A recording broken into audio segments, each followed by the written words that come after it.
আমন্ত্রণদীপ্ত সংবাদে আপনাদের সাথে আছি আমি ইয়াসমিন সুমনা। জুলাই আন্দোলনে রাজধানীর রামপুরায় দুইজনকে হত্যা ও কার্নিশে ঝুলন্ত যুবককে গুলির মামলার রায় পড়া শুরু হয়েছে। বিচারপতি গোলাম মর্তুজা মজুমদারের নেতৃত্বাধীন আন্তর্জাতিক অপরাধ ট্রাইব্যুনাল ১ এর এই রায় বাংলাদেশ টেলিভিশনে সরাসরি সম্প্রচার করছে। এ মামলায় ৫ আসামির সবাই পুলিশের সদস্য। এর মধ্যে কেবল রামপুরা পুলিশ ফাঁড়ির সাবেক এএসআই চঞ্চল চন্দ্র সরকার গ্রেফতার রয়েছেন। বাকি ৪ জন হলেন ঢাকা মহানগর পুলিশের ডিএমপি সাবেক কমিশনার হাবিবুর রহমান, খিলগাঁও জোনের সাবেক এডিসি মোহাম্মদ রাশেদুল ইসলাম, রামপুরা থানার সাবেক ওসি মোহাম্মদ মশিউর রহমান ও রামপুরা থানার সাবেক এসআই তারিকুল ইসলাম ভূঁইয়া।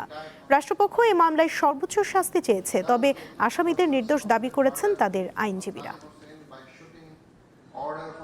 আন্তর্জাতিক অপরাধ ট্রাইব্যুনালে রয়েছেন সহকর্মী মাহিদুর রহমান, তিনি যোগ দিচ্ছেন আরো তথ্য নিয়ে। মাহিদুর, রায় ঘোষণার সবশেষ কি তথ্য রয়েছে আপনার কাছে জানাবেন?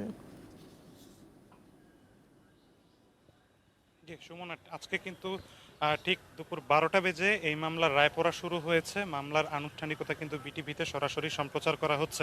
আমি কিছু তথ্য আপনাকে জানিয়ে রাখি যে এই মামলার একমাত্র গ্রেফতারকৃত আসামি চঞ্চল চন্দ্র সরকার এএসআই, যার উপস্থিতিতে মামলার রায় পড়া চলছে। বিচারপতি গোলাম মর্তুজা মজুমদার কিন্তু আমরা জেনেছি যে তিনি এই রায় পড়ছেন, এবং এই রায়ের মধ্য দিয়ে কিন্তু জুলাই গণ অভ্যুত্থানের যে ঘটনাগুলি ঘটেছে, এই মানবতা বিরোধী অপরাধে সংঘটিত পঞ্চম কোনো মামলার রায় আজকে ঘোষিত হবে, এবং সেই সাথে আন্তর্জাতিক অপরাধ ট্রাইব্যুনাল ১-এর এটি তৃতীয় কোনো মামলা।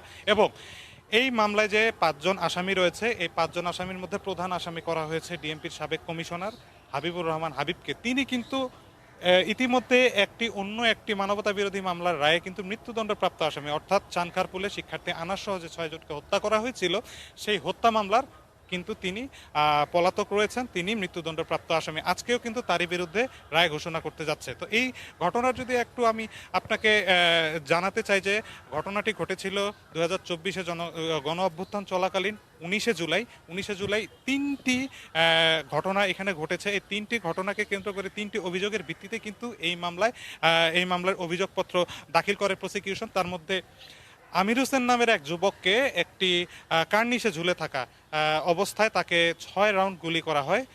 এই ৬ রাউন্ড গুলি কিন্তু পুলিশ করে। এই গুলির মাধ্যমে কিন্তু সে আহত হয়, এবং অন্যদিকে আরেকটি জায়গায় পৃথক ২টি জায়গায় ২ জনকে গুলি করে হত্যা করা হয়। তার মধ্যে মায়া ইসলাম এবং নাদিন নামের ২ জন আছেন, এবং গুলিবিদ্ধ অবস্থায় মুসা নামের এক শিশু, তাকেও কিন্তু গুলিবিদ্ধ অবস্থায় আহত অবস্থায় তাকে চিকিৎসাধীন রয়েছে সে এখনও। এবং এই মামলা চলমান অবস্থায় কিন্তু ১৩ জন সাক্ষী নেওয়া হয়েছে। তার মধ্যে প্রত্যক্ষদর্শী ছিলেন যারা নিহত এবং আহত হয়েছে। আহত যিনি হয়েছেন আমির হোসেন, তিনিও কিন্তু এই মামলার প্রধান সাক্ষী হিসেবে ছিলেন।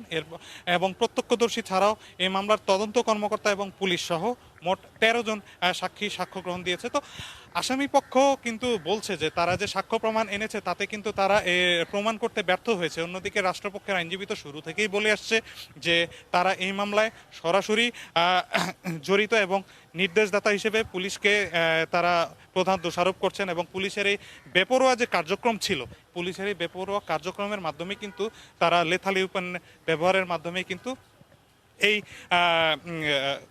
এই মামলা কিন্তু চলমান রয়েছে। তবে আমি সর্বশেষ আপনাকে যে তথ্যটি জানিয়ে রাখছি যে আজকে এই চলমান মামলার মধ্যে ছাড়াও কিন্তু আরও বেশ কয়েকটি মামলা চলমান রয়েছে। তবে আজকে যে রায়, এই রায়কে কেন্দ্র করে কিন্তু জুলাই গণ অভ্যুত্থানের আরেকটি মামলার রায় ঘোষিত হতে যাচ্ছে, যেটি আন্তর্জাতিক অপরাধ ট্রাইব্যুনাল ১-এ রয়েছে। তো আপাতত আমার কাছে এই রয়েছে সর্বশেষ তথ্য। ভেতর থেকে যদি কোনো ধরনের রায়ের আপডেট আসে আমি আপনার মাধ্যমে জানিয়ে দিব। সুমনা। নিশ্চয়ই মাহিদুর, আপনাকে ধন্যবাদ। সারা দেশে চলছে ভিটামিন এ প্লাস ক্যাম্পেইন। ৬ মাস থেকে ৫৯ মাস বয়সী ২,৩৫,০০,০০০-এর বেশি শিশুকে ক্যাপসুল খাওয়ানো হবে। রাজধানীতে ক্যাম্পেইন উদ্বোধন করেছেন স্বাস্থ্যমন্ত্রী। এ বিষয়ে জানাতে নারায়ণগঞ্জ থেকে যোগ দিচ্ছেন সহকর্মী গৌতম সাহা। গৌতম, নারায়ণগঞ্জে ভিটামিন এ প্লাস ক্যাম্পেইনে সাড়া কেমন দেখছেন?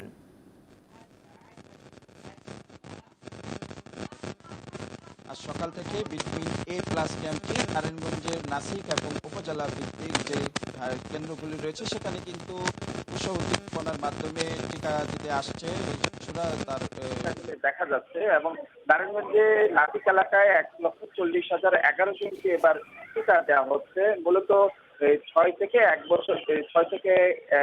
বছর যে বয়স রয়েছে তাদের নীল টিকাটা দেওয়া হচ্ছে, এবং 1 বছরের অধিক যে 5 বছর পর্যন্ত তাদের কিন্তু লাল টিকাটা দেওয়া হচ্ছে। আমাদের যে বিষয়টি জানিয়েছেন নাসিকের ডাক্তার, তিনি যে বিষয়টি জানিয়েছেন, এবার 146টি কেন্দ্রে কিন্তু একযোগে সকাল 8টা থেকে টানা বিরতিহীনভাবে বিকেল পর্যন্ত এই টিকা তারা কিন্তু দিচ্ছেন।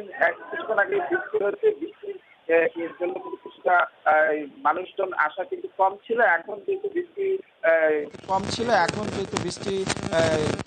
শেষ হয়েছে, সেই সাথে সাথে কিন্তু মানুষের আনাগোনা কিন্তু বাড়ছে, টিকা দিচ্ছেন, এবং সেই সাথে আমরা যে বিষয় মানুষের ভিড় কিন্তু আমরা দেখতে পাচ্ছি, তাদের সন্তানদের নিয়ে আসছেন।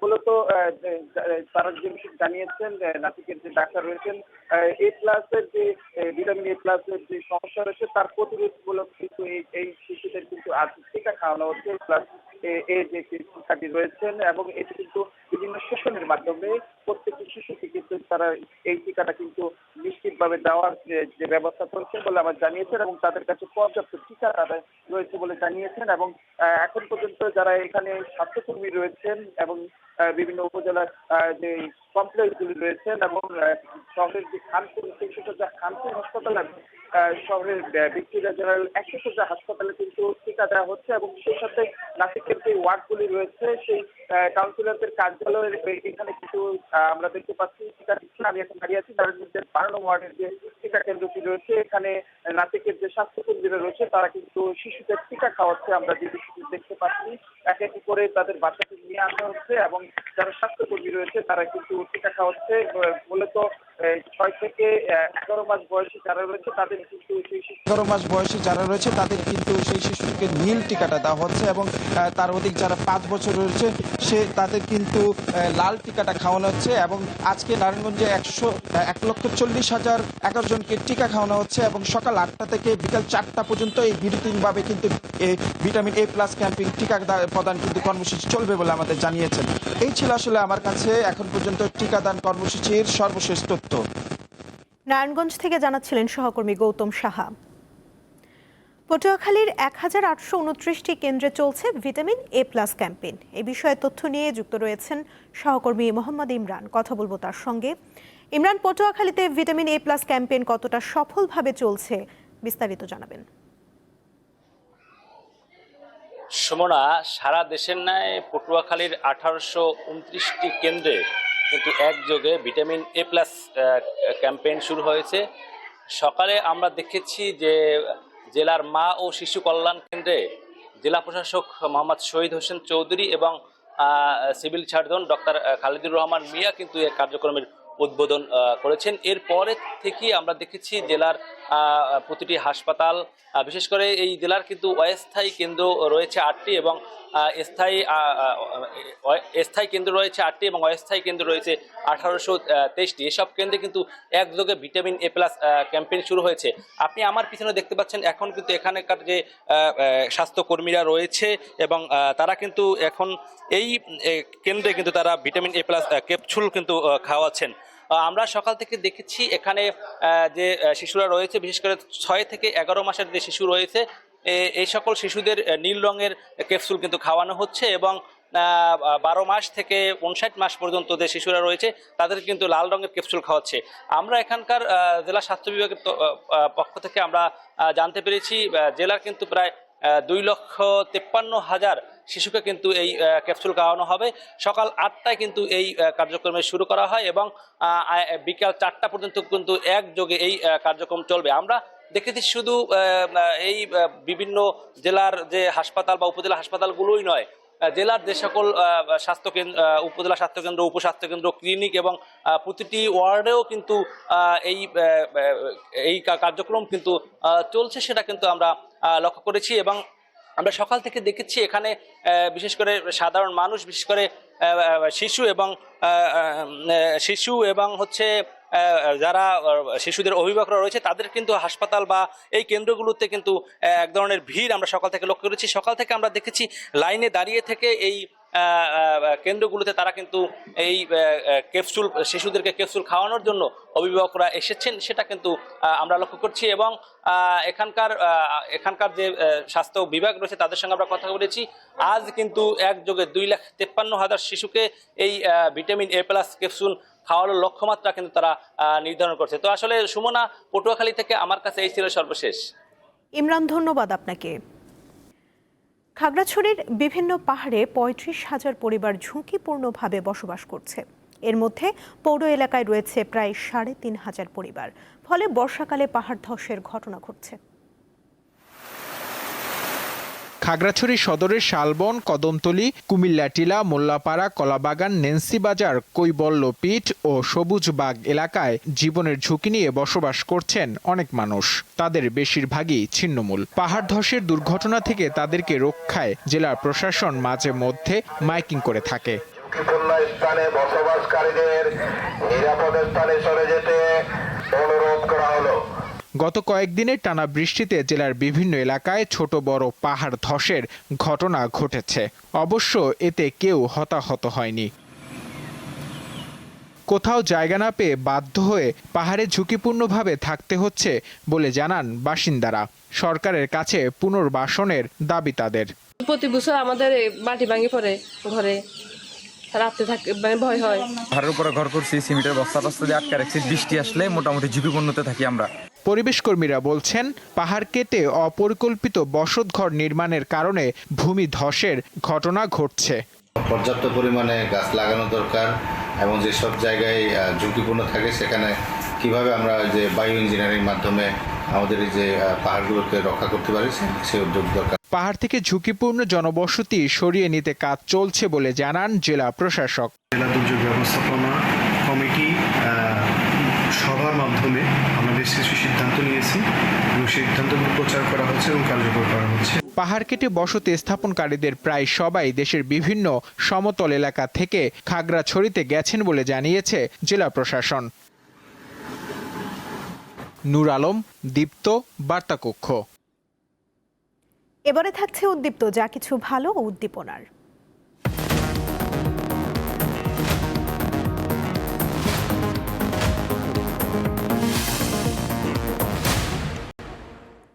রংপুরের লাবণ্য আক্তার মনি 6 মাস আগেও শহরের বিভিন্ন স্থানে তিনি ভিক্ষা করতেন। সে পথ ছেড়ে এখন নতুন স্বপ্ন দেখছেন তৃতীয় লিঙ্গের লাবণ্য। তিনি এখন সফল মুদি দোকানি। 2016 সালে তৃতীয় লিঙ্গের পরিচয় পাওয়ায় বাসা থেকে বের করে দেয়া হয় লাবণ্যমণিকে। হতাশা আর বুক ভরা কষ্ট নিয়ে চলে আসেন রংপুর শহরে। সেখানেই দেখা হয় অন্যদের সাথে। তাদের সাথেই ভিক্ষাবৃত্তি করে কেটে যায় 10 বছর। তবে আর ভিক্ষাবৃত্তি নয়, অন্যদের মতো বাঁচতে চান লাবণ্য। হিজড়া সম্প্রদায়ের সহযোগিতায় 3 মাস আগে গড়ে তোলেন মুদি দোকান, যাতে এই দোকানটা দিয়ে আমি ভালো কোনো কিছু করে দেখাতে পারি এই সমাজের মানুষকে। অভিশাপটা আমাদের জীবনে লেগে আছে, যাতে ওটার দ্বিতীয়বার কখনো আমার জীবনে না আসে। অদম্য ইচ্ছাশক্তি আর ভালোবাসায় মুদি দোকান নিয়ে স্বপ্ন পূরণ করার পাশাপাশি বাকি সঙ্গীদেরও নিজেকে বদলানোর বার্তা দিচ্ছেন তিনি। আজকে আমি লাবণ্য সব ছেড়ে যেমন কর্মমুখী হয়েছি, আজকে যদি আমার পাশে দাঁড় হয় 10 জন, তখন কিন্তু ওটা দেখবে আমার আরো 10টা বোনেরা, 10টা মায়েরা। দেখার পর কি হবে, ওদের মনে কিন্তু সাহস জাগবে। রংপুর নগরীর রেলওয়ে কলোনিতে মুদি দোকান নিয়ে সাড়া ফেলেছেন লাবণ্যমণি। আমরা লাবণ্য আপাকে দেখছি এখানে খুব সুন্দরভাবে, মনে করে এখানে আমাদেরকে বলতেছে, ভাই আমি এখানে একটা দোকান করব, দোকান করিয়ে এখানে ব্যবসা প্রতিষ্ঠান করি আমি খাবো। এখন উনি এসব থেকে বের হয়ে নিজের একটা ছোটোখাটো ব্যবসা প্রতিষ্ঠান দিয়েছেন। হ্যাঁ, এতে শুধু আমি না, আমাদের এলাকার অনেকে অনেক খুশি। আগে যে তালি দিছে তালি, আর এনকে তো তালি নাই, এনকে তালি ছাড়া এটা কত ভালো হয়েছে।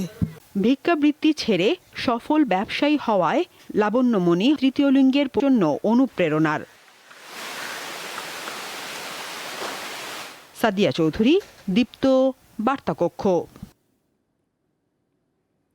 নরসিংদীতে কুকুরের গলায় দড়ি দিয়ে ইট বেঁধে নদীতে ফেলে দেওয়ার ঘটনায় আরও 2 জনকে গ্রেফতার করেছে পুলিশ।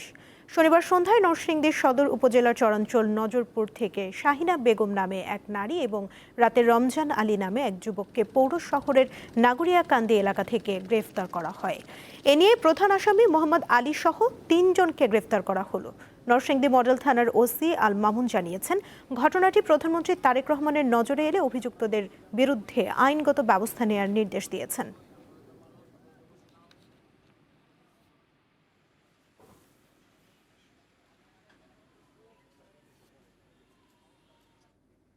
এবারে আন্তর্জাতিক প্রসঙ্গ। হরমুজ প্রণালীতে পানামার পতাকাবাহী জাহাজে ড্রোন হামলার ঘটনায় দ্বিতীয় দিনের মতো ইরানের বিভিন্ন শহরে হামলা চালিয়েছে যুক্তরাষ্ট্র। জবাবে কুয়েত ও বাহরাইনে যুক্তরাষ্ট্রের ঘাঁটিতে হামলা চালিয়েছে তেহরান। ইরানের সংবাদ মাধ্যমগুলো জানিয়েছে, স্থানীয় সময় শনিবার দেশটির দক্ষিণাঞ্চলে কেশম ও সিরিক এলাকায় বেশ কয়েকটি বিস্ফোরণের ঘটনা ঘটেছে। পরবর্তীতে যুক্তরাষ্ট্র জানায়, হরমুজ প্রণালীতে জাহাজে হামলার জবাবে সিরিক শহর, বন্দরী লেঙ্গেহ ও কেশম দ্বীপে হামলা চালিয়েছে মার্কিন নৌ ও বিমান বাহিনী। হরমুজের কাছে ইরানের 10টি সামরিক স্থাপনা লক্ষ্য করে হামলা চালানো হয়েছে বলে জানায় সেন্টকম। যুক্তরাষ্ট্রের হামলার জবাবে বাহরাইন ও কুয়েতে মার্কিন ঘাঁটিতে হামলা চালিয়েছে ইরান। যে কোনো হামলার কড়া জবাব দেওয়ার হুঁশিয়ারি দিয়েছে তেহরান।